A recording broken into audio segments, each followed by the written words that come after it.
श्री शिवाय नमस्तुभ्यम। आज है बुद्ध प्रदोष। आपका दिन शुभ हो, मंगलमय हो, यही मेरी प्रभु जी से प्रार्थना है।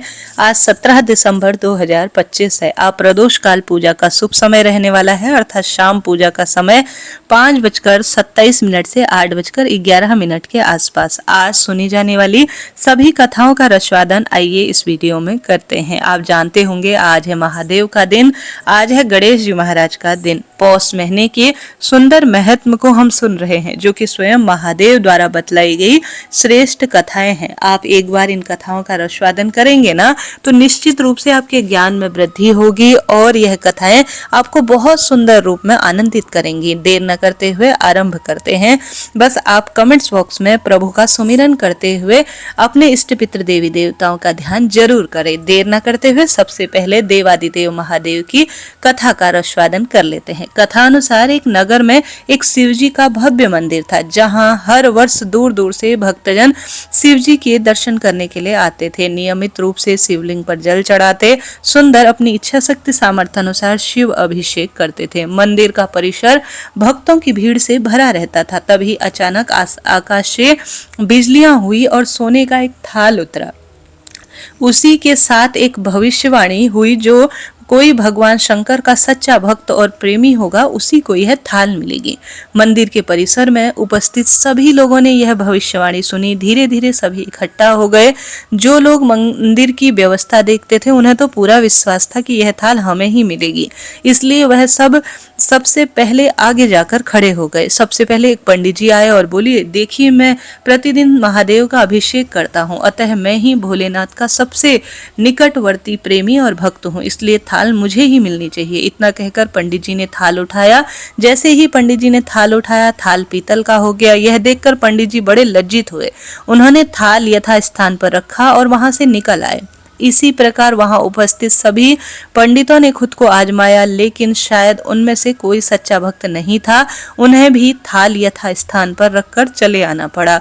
इसके बाद उस नगर में, प्रिय श्रोताजनों, राजा का आगमन हुआ। राजा साहब आगे आए और बोले, मैंने महादेव के मंदिर में बड़ी भारी दान दक्षिणा दी है, इसलिए यह थाल तो मुझे ही मिलेगा। इतना कहकर राजा साहब आगे बढ़े और थाल उठाया। जैसे ही राजा ने थाल उठाया, थाल तांबे का हो गया। यह देखकर राजा भी लज्जित हुए और थाल को अपने स्थान पर ही रख दिया और एक साइड खड़े हो गए। इसके बाद इसी तरह से बढ़कर एक दानी, महात्मा और सभी भक्त एक एक करके पधारे और थाल उठाया, लेकिन किसी के हाथ में कुछ भी नहीं आया। जैसा थाल था उससे वह परिवर्तित या तो तांबे का बन जाता, या लोहे का बन जाता, या कांसे का बन जाता, लेकिन सोने का वह नहीं रहता। तब लोगों को पता चल गया कि हम में से कोई भी महादेव का सच्चा भक्त नहीं है। उसी समय एक किसान का आगमन हुआ। वो बेचारा महीनों के बाद आज सुंदर रूप में सोमवार के शुभ अवसर पर, प्रदोष व्रत के शुभ अवसर पर नियमित रूप से शिव मंदिर आना जाना करता था। आज के शुभ अवसर पर वह महादेव के मंदिर में शिव जी का दर्शन करने आया।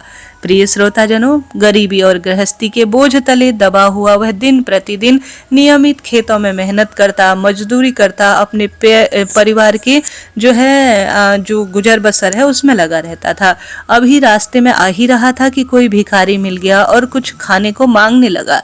इस किसान को दया आ गई। अपने खाने के लिए जो भी हाथ में था उसने उस भिखारी को दे दिया। थाल के बारे में इसने भी सुना था, इसलिए उसने इस और कोई ज्यादा ध्यान नहीं दिया। सीधा मंदिर में आया और महादेव का पूजन कर बाहर की ओर चला गया।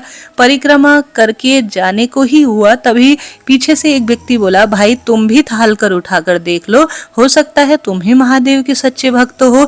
जिसने भी यह थाल उठाई वह तो इस थाल को जो जैसे स्वरूप में थी उस स्वरूप में उठा नहीं पाया।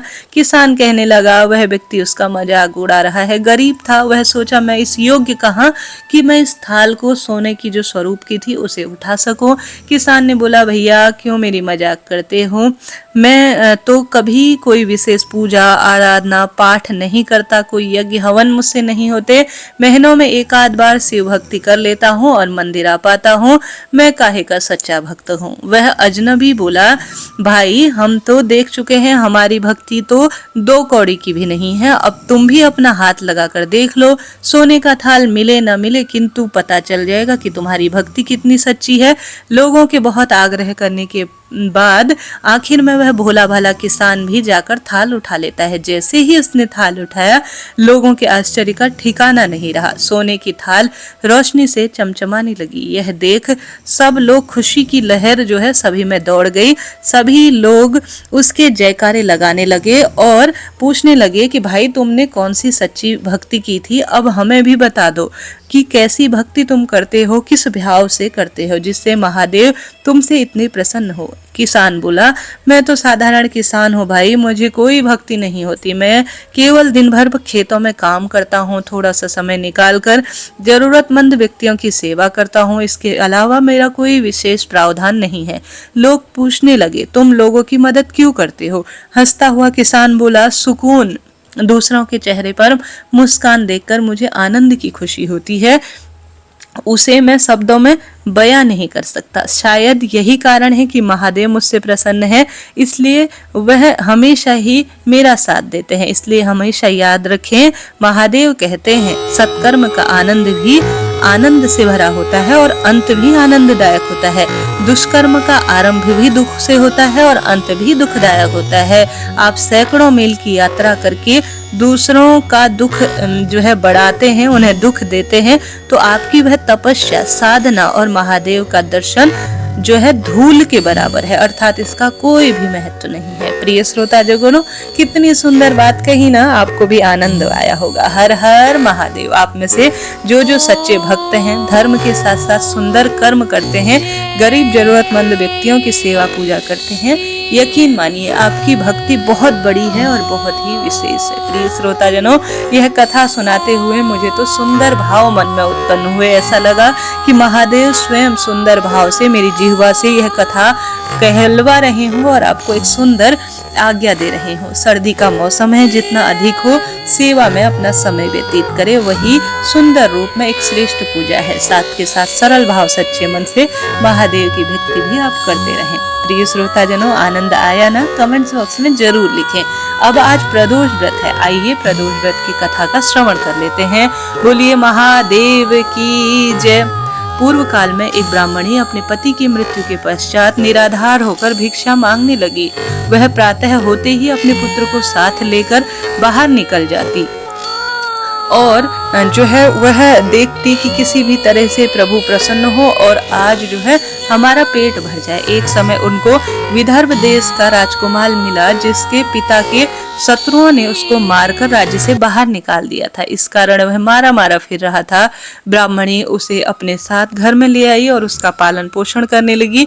एक दिन उन दोनों बालकों ने वन में खेलते खेलते गंधर्व कन्याओं को देखा। ब्राह्मण का बालक तो अपने घर आ गया, परंतु राजकुमार उनके साथ जो है खेलने लगा और राजकुमार वहीं रह गया, क्योंकि वह अंशुमति नाम की गंधर्व कन्या की बातों में लग गया था। दूसरे दिन वह फिर अपने घर से आया।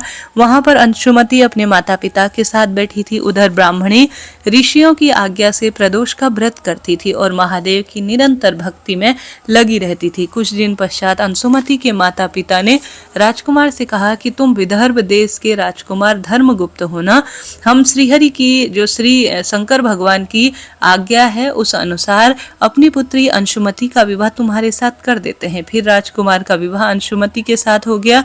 बाद में राजकुमार ने गंधर्व राज की सेना की सहायता से विदर्भ देश को अपने अधिकार में ले लिया और स्वयं राजा बन गया और ब्राह्मण पुत्र को मंत्री बना लिया और साथ ही अपने साथ ब्राह्मणी जो है उन्हें भी जीवन पर्यंत माता के स्वरूप में पूजित किया। ब्राह्मणी के प्रदोष व्रत का जो यह फल था वह अपने आप में सभी के लिए श्रेष्ठ परिणाम देने वाला हुआ। बस उसी प्रदोष व्रत और महादेव की भक्ति का यह सर्वश्रेष्ठ परिणाम था कि उसे राजयोग प्राप्त हुआ और सदा सर्वदा उन सभी भक्तों में जो भी उस माता के प्रभाव में थे उनको खुशियां प्राप्त हुई। बोलिए हर हर महादेव। प्रिय श्रोताजनों, आज है गणेश जी का दिन, तो गणेश जी की कथा बिना तो हर कार्य अधूरा है। तो गणपति गजानन की कथा सुन लेते हैं। कथा अनुसार बहुत समय पहले की बात है, एक बहन और भी भाई थे। हर रोज भाई का मुख देखकर ही बहन खाती थी, उसका ऐसा नियम था। भोजन वह भाई का मुख देखकर नियमित पूजा पाठ कर ही रोज किया करती थी। बहन रोज सुबह जल्दी उठकर घर का सारा काम करके जल्दी से भाई को देखने के लिए निकल जाती। रास्ते में एक पीपल पेड़ के नीचे सिद्धि विनायक गणेश जी की मूर्ति थी, जहां वह नित्य रूप से हाथ जोड़कर कहती थी कि हे भगवान जी, मेरे जैसा अमर सुहाग और मेरे जैसा अमर पिहर सबको देना। रास्ते में जाते हुए जंगल का कांटा उसके पैर में चुभ जाता था। एक दिन बहन ने अपने भाई का चेहरा देखा और बैठ गई। भाभी जी ने उससे पूछा कि भाई तुम्हारे पैरों में क्या हुआ? बहन ने कहा, रास्ते में आते समय जंगल के कुछ कांटे पैर में चुभ जाया करते हैं भाभी। यह सुनकर बहन अपने घर चली गई। भाभी ने अपने पति से कहा, अजी सुनते हैं, रास्ता साफ करवा दीजिए। रास्ते में आते वक्त आपकी बहन को पैर में कांटा चुभ जाते हैं, तुम्हारी बहन पीड़ित हो जाती है। भाई ने कुल्हाड़ी ली और शहर जो सड़क की झाड़ियां थी ना, सब काट डाली और पेड़ पौधे भी काट दिए, जिससे कि रास्ता पूरा साफ हो गया। इस कारण से सफाई के दौरान सिद्धि विनायक गणेश जी की मूर्ति अपने स्थान से हट गई और गणेश जी क्रोधित हो गए और उनके प्राण हर लिए। जब गांव के लोग भाई को अंतिम संस्कार के लिए ले जाने लगे, तभी भाई भी ने कहा, तुम थोड़ी देर रुक जाओ। उसकी बहन हर रोज का नियम है कि भाई का चेहरा देखकर ही भोजन करती है। लोगों ने कहा, आज तो देख लेगी, लेकिन कल से क्या करेगी? बहन रोज की तरह अपने भाई का चेहरा देखने के लिए सड़क पर दौड़ कर आती है। सड़क से आते हुए बहन ने देखा सड़क एकदम साफ हुई है, पेड़ पौधे जंगली घास फूस सब कटे हुए हैं। थोड़ा और आगे जाकर देखती है तो सिद्धि विनायक गणेश जी की मूर्ति भी अपने स्थान से हटी हुई है। वह तुरंत ही उस स्थान को साफ करती है खेजड़ी की डाल से और सिद्धि विनायक गणेश जी से क्षमा प्रार्थी होकर गणेश जी को उनके स्थान पर रख देती है और हमेशा की तरह हाथ जोड़कर कहती है, भगवान जी, मेरे जैसा अमर पिहर और अपना मेरे जैसा अमर सौभाग्य सबको देना। भगवान गणेश जी ने उसकी बातें सुनी और सोचा कि यह रोज मेरी पूजा पाठ करती है, नियमित भक्ति में लगी रहती है, गरीबों की सेवा भी करती है और इसके नियम के कारण ही आज इसका पीहर और जो है ससुराल सुख पा रहा है। अगर इसको दुख दिया तो फिर दुनिया में भला हमें कौन मानेगा, कौन हमारी पूजा करेगा? भगवान गणेश जी कहते हैं कि बेटी, खेजड़ी के ये 7 पत्ते ले जाओ और इन्हें कच्चे दूध में मिलाकर अपने भाई के शरीर पर छींटे मार देना, वह उड़ जाएगा। जब बहन ने पीछे मुड़कर देखा तो कोई भी नहीं था, तो उसने सोचा कि जैसा सुना है वैसे ही कर लेता हूँ। वह खेजड़ी की 7 पत्ती लेकर घर आई और देखा हमारे घर पर तो भीड़ लगी है। उसने जाकर देखा कि उसका भाई का शरीर रखा हुआ है, उसकी भाभी रो रही है।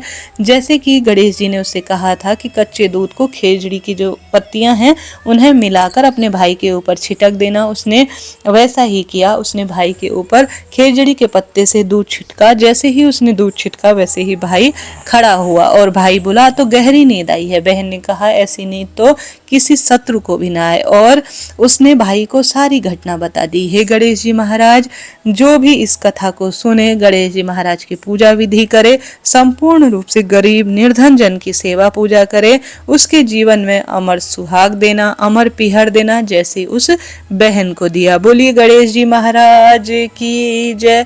प्रिय श्रोताजनों, आप प्रदोष व्रत की शुभ तिथि में हम सभी नियमित रूप से सुन रहे हैं पौष महीने में सुनी जाने वाली पद्म पुराण की श्रेष्ठ कथाएं, जो कि महादेव स्वयं बतला रहे हैं।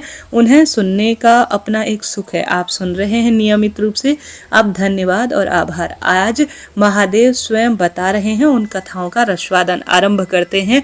महादेव स्वयं मां पार्वती से कहते हैं कि आज मैं तुम्हें श्रीमद् भगवत गीता के 9वें और 10वें अध्याय से जुड़ी हुई कथाओं का रसवादन करूंगा, उन्हें सुनिएगा। तो आप सुने, पूरी कथा आनंद आएगा। आरंभ करते हैं। श्री महादेव जी कहते हैं, पार्वती, अब मैं आदर पूर्वक 9वें अध्याय के महत्व का वर्णन करूंगा, तुम स्थिर होकर सुनो। नर्मदा के तट पर महिष्मति नाम की एक नगरी है, जहां माधव नाम के एक ब्राह्मण रहते हैं, जो कि वेद वेदांगों के तत्वज्ञ और समय समय पर आने वाले अतिथियों के प्रेमी हैं। उन्होंने विद्या के द्वारा बहुत धन कमाकर एक समय यज्ञ अनुष्ठान आरंभ किया। उस यज्ञ में बलि देने के लिए एक बकरा मंगवाया गया।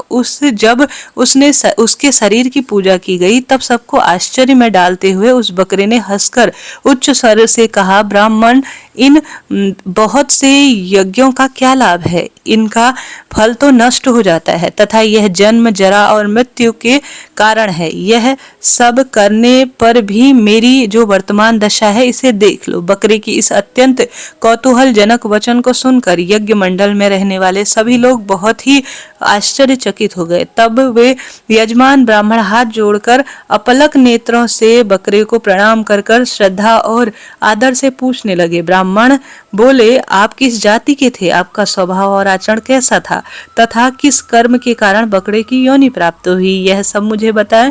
बकरा बोला, ब्राह्मण, मैं पूर्व जन्म में ब्राह्मणों के अत्यंत निर्मल कुल से उत्पन्न हुआ था। समस्त यज्ञों का अनुष्ठान करने वाला और वेद विद्या में प्रवीण था। एक दिन मेरी स्त्री ने भगवती दुर्गा की भक्ति से विनम्र होकर अपने बालक के रोग की शांति के लिए बलि देने के निमित्त मुझे एक बकरा मांगा। इसके पश्चात जब चंडी के मंदिर में यह बकरा मारा गया, उस समय उसकी माता ने मुझे श्राप दिया, ओ ब्राह्मणों में नीच पापी, तू मेरे बच्चे का वध करना चाहता है, इसलिए तू भी बकरे की योनि का जन्मदाता बनेगा। द्विज श्रेष्ठ जनों, तब कालवश में मृत्यु को प्राप्त होकर बकरा हुआ। यद्यपि मैं पशु योनि में पड़ा तो भी मुझे अपने पूर्व जन्म का ध्यान है। ब्राह्मण, यदि आपको सुनने की उत्कृष्टता हो तो मैं एक और आश्चर्य की बात बताता हूँ। कुरुक्षेत्र नाम का एक नगर है जो मोक्ष द्वार देने वाला है। वहाँ चंद्र शर्मा नाम का एक सूर्यवंशी राजा राज्य करते थे। एक समय की बात है, सूर्य ग्रहण लगा था। राजा ने बड़ी श्रद्धा के साथ काल पुरुष का दान करने की तैयारी की। उसने वेद वेदांगों के परागामी एक विद्वान ब्राह्मण को बुलवाया और पुरोहित के साथ तीर्थ के पावन जल से स्नान करने वह चले गए। तीर्थ के पास पहुंचकर राजा ने स्नान किया और 2 वस्त्र धारण किए। फिर पवित्र और प्रसन्न चित्त होकर उन्होंने श्वेत चंदन लगाया और बड़े बगल में खड़े होकर पुरोहित का हाथ पकड़कर मनुष्य से घिरे हुए अपने स्थान पर वह लौट आए।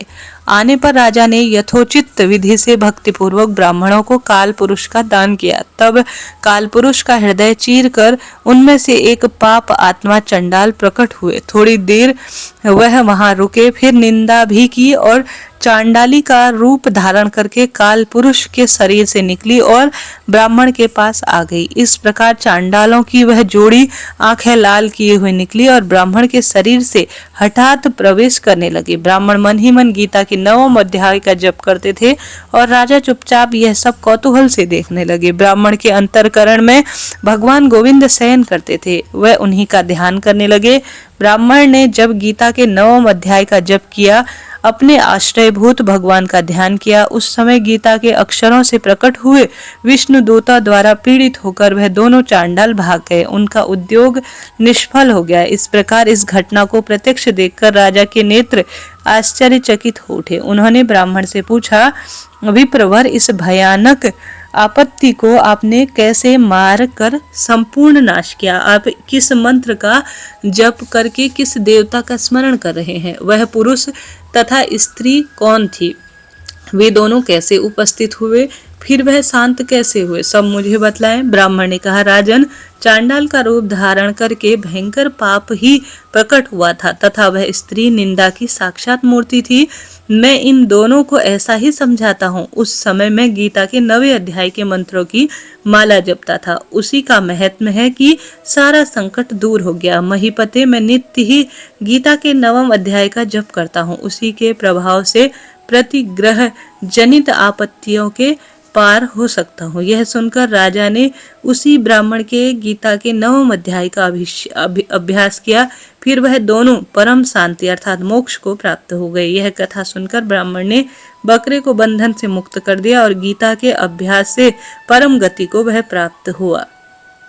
भगवान शिव कहते हैं, सुंदरी, अब तुम 10वें अध्याय की परम पावन कथा को भी सुनो, जो कि आपको बहुत सुंदर रूप में प्राप्त होगी, जो स्वर्ग रूपी दुर्ग के जाने के लिए सुंदर सोपान और प्रभाव की चरम सीमा है। काशीपुरी में धीर बुद्धि नाम से विख्यात एक ब्राह्मण था, जो मुझमें नंदी के समान भक्ति रखता था। वह पावन कीर्ति अर्जुन में तत्पर रहने वाला, शांत चित्त, हिंसा, कठोरता और दुशासन से दूर रहता था। जितेंद्रिय होने के कारण वह निवृत्ति मार्ग में स्थिर रहता था। उसे वेद रूपी समुद्र को पार कर लिया था। वह संपूर्ण शास्त्रों के तात्पर्य का ज्ञाता था। उसका चित्त सदा मेरे ध्यान में संलग्न था। वह मन को अंतरात्मा में लगाकर सदा आत्मचित्त का साक्षात्कार किया करता था। अतः जब वह चलने लगता तो मैं प्रेम वश उसके पीछे पीछे दौड़कर उसे हाथ का सहारा देता रहता था। यह देखकर मेरे पार्षद भृंगीटिरी ने पूछा, अर्थात भृंगीटिरी जो कि उनके साथ रहते, पूछा, भगवान इस प्रकार भला किसने आपका दर्शन किया होगा? इस महात्मा ने कौन सा तप किया है, कौन सा होम किया है, कौन सा जप किया है कि स्वयं आप ही पद पद पर इसका हाथ का सहारा इसे देते हैं? भृंगीरिटिका का यह प्रश्न पूछकर मैंने इस प्रकार उसे उत्तर दिया। मैंने कहा, एक समय की बात है, कैलाश पर्वत के पार्श्व भाग में पुन्नाग वन के भीतर चंद्रमा की अमृतमय किरणों से धुली हुई भूमि पर एक वेदी का आश्रय लेकर मैं बैठा हुआ था। मेरे बैठने के क्षण भर बाद ही सहसा बड़े जोर की आंधी उठी। वहां की शाखों की जो डालियां थीं ऊपर नीचे होकर आपस में टकराने लगी। इतनी ही टहनियां टूट टूट कर बिखर भी गई। पर्वत की अचल छाया भी हिलने लगी। इसके बाद वहां महान भयंकर शब्द हुआ जिससे पर्वत की कंदराएं प्रतिध्वनित हो गई। इसके उपरांत आकाश से कोई विशाल पक्षी उतरा जिसकी कांति काले मेघ के समान थी। वह कंजक की राशि, अंधकार के समूह तथा पंख कटे हुए काले पर्वत सा जान पड़ता था। पैरों से पृथ्वी का सहारा लेकर उस पक्षी ने मुझे प्रणाम किया और एक सुंदर नवीन कमल मेरे चरणों में रखकर स्पष्ट वाणी में स्तुति करनी आरंभ की। पक्षी बोला, देव आपकी जय हो। आप सच्चिदानंद सुधा के सागर तथा जगत के पालन करता है। सदा सद्भावना से युक्त तथा अनासक्ति की लहरों से उल्लासित है। आपके वैभव का कहीं अंत नहीं है। आपकी जय हो। अद्वैत वासना से परिपूर्ण बुद्धि के द्वारा आप त्रिविध मलों से रहित है। आप जितेंद्रीय भक्तों के अधीन रहते हैं तथा ध्यान में आपके स्वभाव साक्षात्कार होता है। आप अविद्यामय उपाधि से रहित, नित्य मुक्त, निराकार, निरामय, असीम, अहंकार शून्य, आवरण रहित और निपुण है। आपके चरण कमल शरणागति भक्तों की रक्षा करने में प्रवीण है।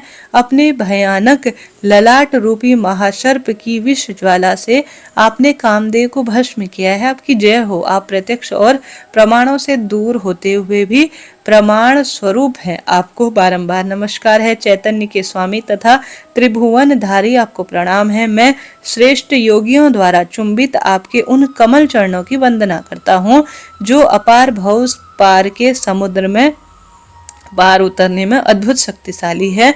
महादेव साक्षात बृहस्पति भी आपकी स्तुति करने की धृष्टता नहीं कर सकते हैं। सहस्त्र मुख वाले नागराज शेष में भी इतनी चतुराई नहीं है कि आपके गुणों का वर्णन करे। फिर मेरे जैसी छोटी बुद्धि वाले पक्षी की तो क्या ही विसात है। उस पक्षी के द्वारा किए हुए इस स्रोत को सुनकर मैंने पूछा, विहंगम तुम कौन हो और कहां से आए हो? तुम्हारी आकृति तो हंस जैसी है मगर रंग कौवे का कैसे मिला? तुम जिस प्रयोजन से आए हो उसे कहो, उसे बतलाओ। पक्षी बोला, देवेश मुझे ब्रह्मा जी का हंस कहिए। धुर्जट, जिस कर्म से मेरे शरीर में इस प्रकार कालिमा आ गई है उसे सुनो। प्रभु यद्यपि आप सर्वज्ञ है अतः आपसे कोई भी बात छुपी नहीं है, तथापि यदि आप पूछते हैं तो बतलाता हो। सौराष्ट्र अर्थात सूरत नगर के पास एक समुद्र सरोवर है जिसमें कमल लहलहाते रहते हैं। उसी में बाल चंद्रमा के टुकड़े जैसे श्वेत मृणालों की गास लेकर मैं बड़ी तीव्र गति से आकाश में उड़ रहा था। उड़ते उड़ते सहसा वहां से मैं पृथ्वी पर गिरा। जब होश आया और अपने गिरने का कोई कारण न देख सका तो मन ही मन सोचने लगा, ओहो यह मुझ पर क्या आ पड़ा है, आज मेरा पतन कैसे हो गया? पके हुए कपूर के समान मेरे शरीर में यह लालिमा कहाँ से आ गई? इस प्रकार आश्चर्यचकित होकर मैं अभी विचार कर ही रहा था कि उस पोखरे के कमलों में से मुझे ऐसी वाणी सुनाई दी, हंस उठो, मैं तुम्हारे गिरने और काले होने का कारण बताती हूँ। तब मैं उठकर सवेरे सरोवर के बीच में गया और वहां 5 कमलों से युक्त एक सुंदर कमलिनी को देखा। उनको प्रणाम कर कर मैंने प्रदक्षिणा की और अपने पतन का कारण पूछा। कमलिनी बोली, कमलहंस, तुम आकाश मार्ग से मुझे लांग कर आए हो। उसी पातक के परिणाम स्वरूप तुम्हें पृथ्वी पर गिरना पड़ा है तथा उसी के कारण तुम्हारे शरीर में कालिमा दिखाई देती है। तुम्हें गिरा देखकर मेरे हृदय में दया भावना आ गई और जब मैं इस मध्यम कमल के द्वारा बोलने लगी हूँ उस समय मेरे मुख से निकली हुई सुगंध को सूंघ कर 60,000 भंवरे स्वर्गलोक को प्राप्त हो गए हैं। पक्षीराज, जिस कारण मुझ में इतना वैभव प्रभाव आ गया है उसे बतलाती हूँ, सुनो। इस जन्म में पहले तीसरे जन्म में मैं इस पृथ्वी की एक ब्राह्मण की कन्या के रूप में उत्पन्न हुई। उस समय मेरा नाम सरोज वंदना था। मैं गुरुजनों की सेवा करती हुई सदा एकमात्र पतिव्रता पालन में तत्पर थी। एक दिन की बात है, एक मैना को पढ़ लिया था। इससे पति के सिवा कुछ विलंब हो गया। इससे पति रूप कोपित हो उठा और उसे श्राप दिया, पापिनी तू मैना हो जा। मरने के बाद यद्यपि मैं मैना हो गई तथापि पातिव्रत के प्रसाद और महामुनियों ही घर के मुझे आश्रय मिला। किसी मुनि की कन्या ने मेरा पालन पोषण किया। मैं जिसके घर में जन्मी वह ब्राह्मण प्रतिदिन प्रातःकाल विभूति योग नाम से प्रसिद्ध गीता के 10वें अध्याय का पाठ किया करते थे और मैं उसी पापहारी अध्याय को सुना करती थी। विहंगम काल आने पर मैना का शरीर छोड़कर 10वें अध्याय के महात्म से स्वर्गलोक में जो अप्सरा हुई, मेरा नाम पद्मावती हुआ और पद्मा की प्यारी सखी हो गई। एक दिन मैं विमान से आकाश में विचरण कर रही थी। उस समय सुंदर कमलों से सुशोभित इस रमणीय सरोवर पर मेरी दृष्टि पड़ी और इसमें उतरकर ज्यों ही मैंने क्रीड़ा आरंभ की त्यों ही दुर्वासा मुनि आधम के। उन्होंने वस्त्रहीन अवस्था में मुझे देख लिया। उनके भय से स्वयं ही मैं कमलिनी रूप धारण कर लिया। मेरे दोनों पैर कमल हो गए, दोनों हाथ भी कमल हो गए और शेष अंग के साथ मेरा मुख भी कमल समान हो गया। इस प्रकार 5 कमलों से युक्त हुई मुनिवर दुर्वासा ने मुझे देखा। उनके नेत्र क्रोध अग्नि में जल रहे थे। वह बोली, पापिनी तो इसी रूप में 100 वर्षों तक पड़ी रहे। यह श्राप देखकर वह क्षण भर में अंतर्ध्यान हो गए। कमलिनी होने पर भी विभूति योग अध्याय में महात्मा ने मेरी वाणी लुप्त नहीं हुई। मुझे लांगने मात्र से अपराध से तुम पृथ्वी पर गिर गए हो। पक्षीराज, जहाँ खड़े हुए तुम्हारे सामने ही आज मेरा श्राप की निवृत्ति हो गई, क्योंकि आज 100 वर्ष पूर्ण हो गए। मेरे द्वारा गाए जाते हुए उस उत्तम अध्याय को तुम भी सुन लो। उसके श्रवण मात्र से तुम भी आज मुक्त हो जाओगे। यों कहकर पद्मिनी ने स्पष्ट और सुंदर वाणी में 10वें अध्याय का पाठ किया और वह भी मुक्त हो गई। उसे सुनने के बाद उसी के दिए हुए इस उत्तम कमल को लाकर मैंने आपको अर्पण किया। इतनी कथा सुनकर उस पक्षी को अपना शरीर त्याग दिया।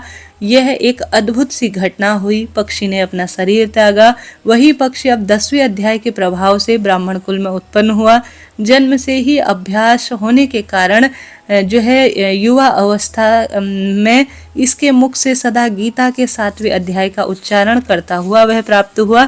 10वें अध्याय के अर्थ चिंतन का यह परिणाम हुआ कि वह सब भूतों में स्थित शंख चक्र गदाधारी भगवान विष्णु का सदा ही दर्शन करता रहा है। इसकी स्नेहपूर्ण दृष्टि जब भी किसी देहधारी के शरीर पर पड़ जाती है तो वह चाहे शराबी हो, ब्रह्म हत्या ही क्यों न किया हो, मुक्त हो जाता है तथा पूर्व जन्म में अभ्यास किए हुए 10वें अध्याय के महत्व से इसको दुर्लभ तत्व ज्ञान प्राप्त हुआ तथा इससे जीवन मुक्ति भी पाली। अतः जब वह रास्ता चलने लगता तब उसके हाथ का सहारा दिए हुए रहता हूँ।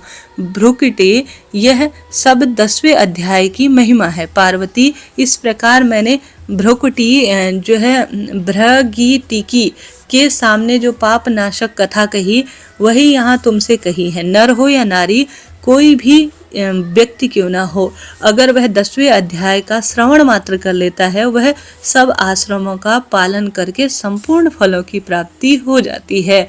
आप सभी को सुंदर रूप में इस कथा से क्या जानने समझने को मिला, कमेंट्स बॉक्स में जरूर बताइएगा। प्रिय श्रोताजनों, यह 9वें और 10वें अध्याय का महत्व, जो कि महादेव और सुंदर कमल पुष्प से जुड़ी हुई कथा मानी जाती है, और साथ के साथ अन्य श्रेष्ठ कथाएं जो कि अपने आप में परम तत्व की अनुभूति कराती हैं, आपने सुनी। आपका धन्यवाद और आभार। महादेव की भक्ति, श्री नारायण की भक्ति, और जो ये गीता जी का अध्याय का श्रवण की हम बात सुन रहे हैं, इतना इतना सुंदर फल है कि कई जन्मों तक तारण होता है और भक्त की सदगति होना निश्चित है।